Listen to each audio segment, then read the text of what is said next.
be looking at the agitation by the indigenous people of Biafra, and of course their continuous call for a succession. We are going to be looking at how it has affected that region so far. And of course, with the influence of people like Samuel Ekpa that has used his social media space to affect that region negatively. Joining us to discuss this pressing issue is Dr. Kenua Obaseki, a global affairs analyst. He's joining us virtually from the United States. Dr. Obaseki, good morning. Good morning. Thank you so much for joining us on the program. All right, You're Dr. welcome. Obaseki, if you can hear us, what are the root causes of this agitation from the indigenous people of Biafra, IPOB, and it seems it has persisted for a long while now? Yeah, thank you for inviting me. I believe that the frustration in the country, the economic frustration, is really fueling all these various agitation. It's not just Biafra alone. We saw some group that call themselves Ododua went to turn down the street and were agitating for Ododua Republic. Most of them, I believe they are misguided because they don't know what they are demanding. If there is any great thing God gave to Africa, especially Nigeria, is bringing us together. They don't know what they are asking for. If you look at IPOD, I think they are ignorant of the history of the Eastern region.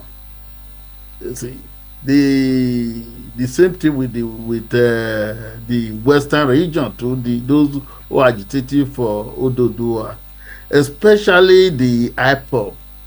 I am disappointed at what they are demanding when they have been given the opportunity to participate in the ruling of the country. You know, I sent you a lot of information Indeed. regarding the 2023 election. General election, yes. Yes, can you, looking at those figures, one out about 8 point something million Igbos did not vote when you had your man on the ticket. You see, it's like the United States of America when the Obama was on the ticket. You see, the percentage of black votes was 96%. So I was expecting close to such figure when Obi was on the On the ticket. ballot. Yes. And it turns out that only 2.2 million votes from the East. And about 8.7 million people did not vote. Meaning if 31%, just 31% of those that didn't vote, if they had gone to the ballot, Obi would have won. You see, we are all looking for a good leader, or you have Edo people and Delta. They basically put Obi on their head, you know, and overwhelmingly voted for Obi. But at the same time, we saw the Igbos. They did not even go out to vote for their own man. So are you saying the dream to have an Igbo president is practically impossible? Is that what you are alleging, It's sir? almost impossible. I had a long discussion with author, Wankwo, of blessed memory, author of Wankwo, of blessed memory. He was a presidential candidate himself. I was driving him around during the time he has to appear for deposition here in the U.S. And we discussed it. He told me that yes, the Igbo presidency is nil.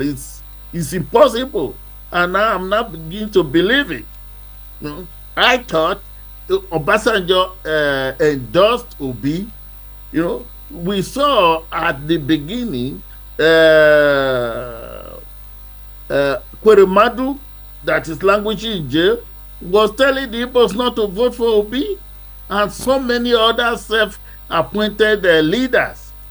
They all were against Obi election, and it turns out that they were right about 8.7 million of your own people not to vote for you. What do they want? The question is, what do they want? And Okay. my the only logical explanation is that one is the disease in the south, where people expect to be paid before they go to the poll. And Okay. what the Igbo should be doing now is to go around their area. I know it's therapeutic for them to have an Igbo president, even though that is not the solution to Nigeria problem, because we had Goodluck Jonathan, as the president. That did not change the Ijoy area or the Niger Delta. It's still as poor as anything. So yes, we need to restructure the nation. That is what is needed. However, for the healing of the Igbos, because it's therapeutic. If somebody tells you you are not good enough to be the president, and now they give it the opportunity to be the president, I know what happened. The Atiku injected himself into the equation, and so made it now a three-way party.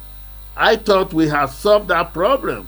It should be two-way party, and that's what led to Nigerian civil war, having three-party system, or three-party competing for the presidency, NCNC, Action Group, and then Northern People's Congress, APC. But then somebody came up. I don't know when it started. We started having just PDP or APC, two party, like American system, which is what Nigeria needs.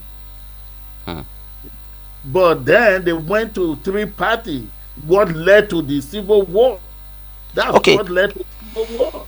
Away from So the we can't call afford to for do that. Yes. Away from the call for an Igbo president, Dr. Obaseki, just Mm. recently we saw how some group of IPOB in the diaspora, they had a meeting where they included some region of the country as members of their proposed nation. Edo State was captured as part of it. How significant is this alleged inclusion of Edo State and other regions outside the southeast in the Biafra map? Yeah, they are misguided. They are misguided. Let me use such a language on them. They are misguided. Under no circumstances is Edo going to be pulled, or even the rivers area. The only reason Biafra lost is because of the rivers. Yes. Ezekadaka Boru joined Nigerian force to crush Biafra. And let's go back to history.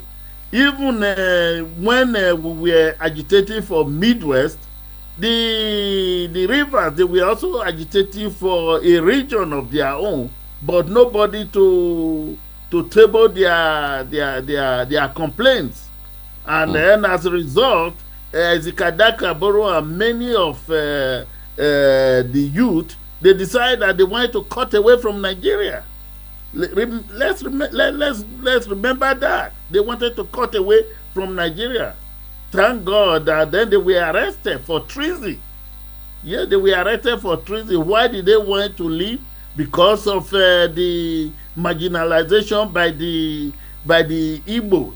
Hmm. That's is just the plain fact. And now you are drawing a map that includes those people. We need Nigeria. You see, Nigeria cannot be divided. So my recommendation to them is for all these agitators to come together and find solution to the raft of problems confronting Nigeria, Hmm. like judiciary, economic, and all whatnot. You see, we Chief Anthony Naro brought information, and then I put all the information together. The Union of Nigeria, and I wanted him to sell it, but unfortunately he left before it could become a reality. Hmm. These are the kind of things we need. Anything to anything to call for the dismantling of Nigeria, it should be considered as a treaty. We are extremely lucky to be a part of Nigeria. I always make this comparison that the God brought all the peoples of Nigeria together. Just imagine if Nigeria was not formed, 250 ethnic groups. How do you coexist in this modern world? I believe that the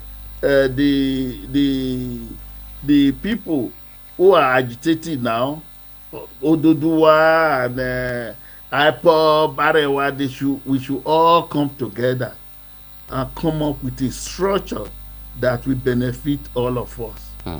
Talking about agitation, the southeast region used to be one of the safest in the country. At least about 2 decades ago, you can freely travel at night by road to the southeast region and over, do your business and return back. But just recently, the southeast region now have so many negative issues trailing it, like the destruction of public infrastructures, killings of security agencies, and this current enforcement of sit at home every Mondays. How has this affected the economic activities of the Southeast, and can we ever come out of it, Dr. Obaseki? Of course, it is affecting, and the idea of all those agitators is to bring down the economy of the country, is to collapse the whole system. But that's my argument. It's not the right way to go. It's not the right way to go.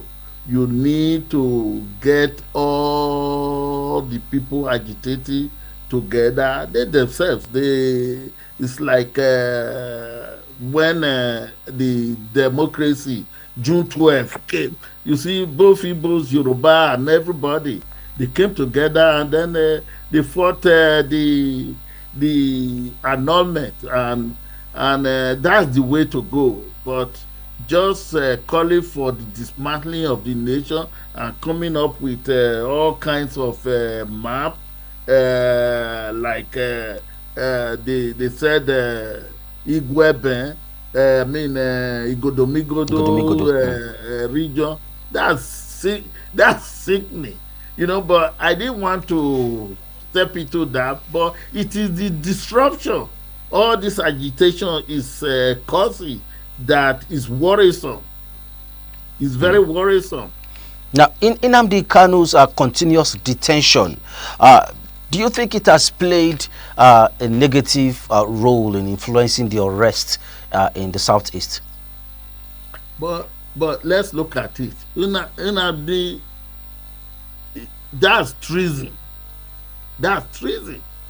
That's not how to agitate for remedy and all the others all what you need to make your area, more comfortable and the progress. Like I said, the whole country is suffering this economic crunch, and then you see all the various agitation, and I normally follow crisis. I also follow Boko Haram. You if you look at the genesis of Boko Haram, it's tied to economic condition in the north. When they started saying Boko Haram, that means no educated people to take our jobs in any society, even in the US. Even in the US, right? When the economic situation is bad, you start seeing all these racial problems and the rest. So, and for IPOB, I believe the best thing to do, call those who are also agitating for Ododuwa and the other, and sit down and let's discuss the economic situation of the country. Don't call for the dissolution of Nigeria. The best thing God ever gave to us was Nigeria. I told Chief now that the Nigeria is the biblical, is the Joseph biblical story. You if you go to Genesis 45 3 to 8, you understand what I'm talking about. Okay. That's when Joseph told his brothers that it was God that sent him into exile to save Israel and save himself and save Egypt. Okay, Dr. Obaseki, let's quickly head for a short break. Then when we return back, we'll be extending the front line of the discussion. Do stay with us.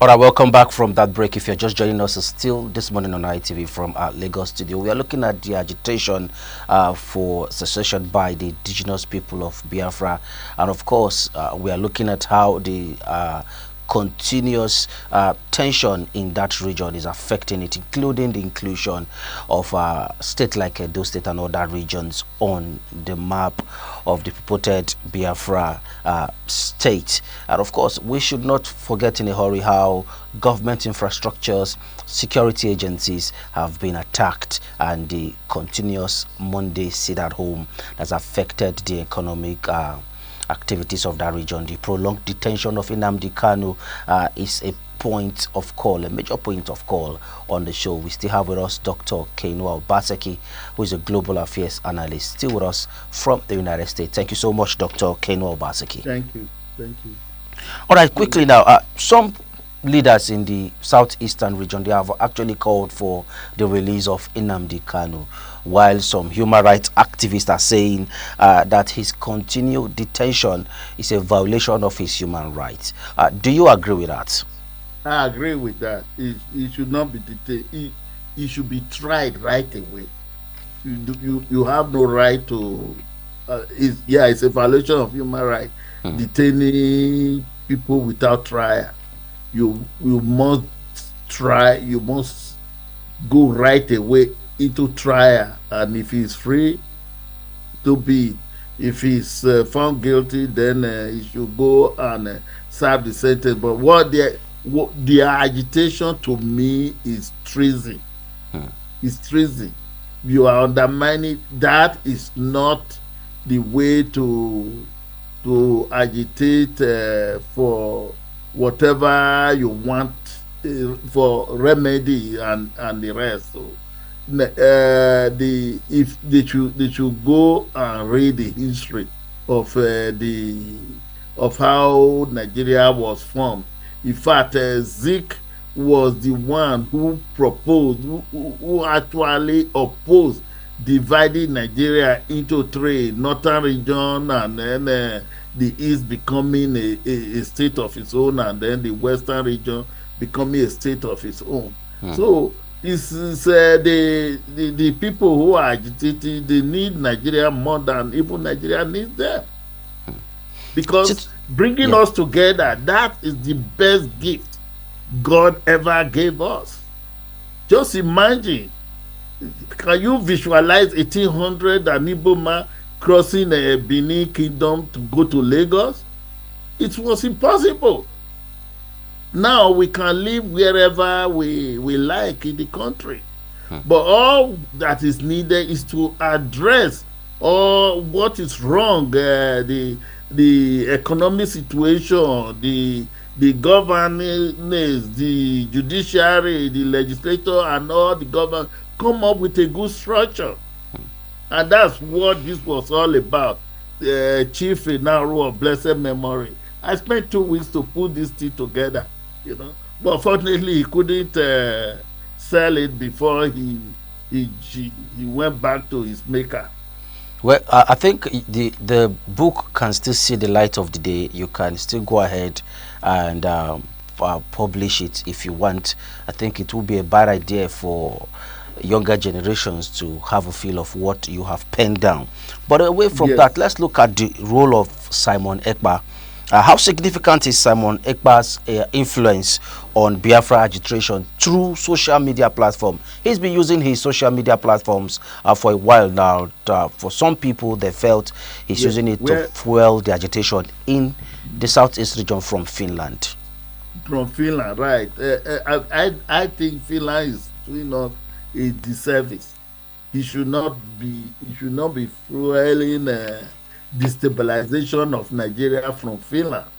I said at the beginning, these people, they are misguided. You know, breaking up Nigeria is not the solution. It's not the solution. If it, let me even here in the US, in Detroit area here, we have 39 organizations registered under this umbrella Nigeria, the